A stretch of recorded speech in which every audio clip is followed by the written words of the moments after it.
মধ্যপ্রাচ্যে চলমান উত্তেজনার প্রেক্ষাপটে একের পর এক সামরিক পদক্ষেপে যখন অস্থিরতা বাড়ছে, তখন প্রশ্ন উঠছে এই সংঘাত আসলে কার বিরুদ্ধে এবং কোথায় গিয়ে থামবে।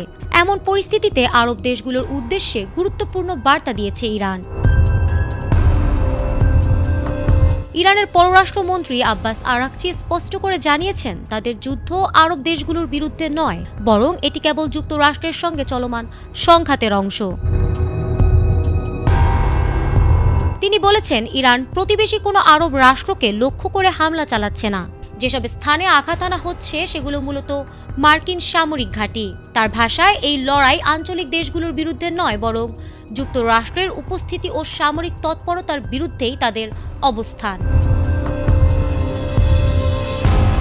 আরাকচি আরও অভিযোগ করেছেন, যুক্তরাষ্ট্র ও ইসরায়েল সমন্বিতভাবে যে বিমান হামলা চালিয়েছে তা কূটনৈতিক নীতির পরিপন্থী এবং আঞ্চলিক স্থিতিশীলতার জন্য হুমকিস্বরূপ। তিনি মধ্যপ্রাচ্যের দেশগুলোকে আহ্বান জানিয়েছেন, তারা যেন যুক্তরাষ্ট্রের এমন পদক্ষেপের বিরুদ্ধে চাপ সৃষ্টি করে।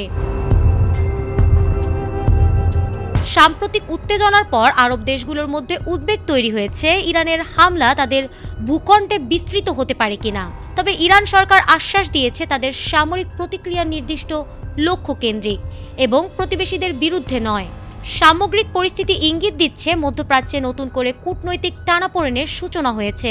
ইরানের এই আশ্বাস আঞ্চলিক দেশগুলোর উদ্বেগ কিছুটা কমাতে পারলেও যুক্তরাষ্ট্রকে কেন্দ্র করে চলমান সংঘাত কতদূর গড়ায় সেই প্রশ্ন এখনও রয়ে গেছে। পরিস্থিতি এখন কোন দিকে মোড় নেয় তা নির্ভর করছে পরবর্তী সামরিক ও কূটনৈতিক পদক্ষেপের উপর।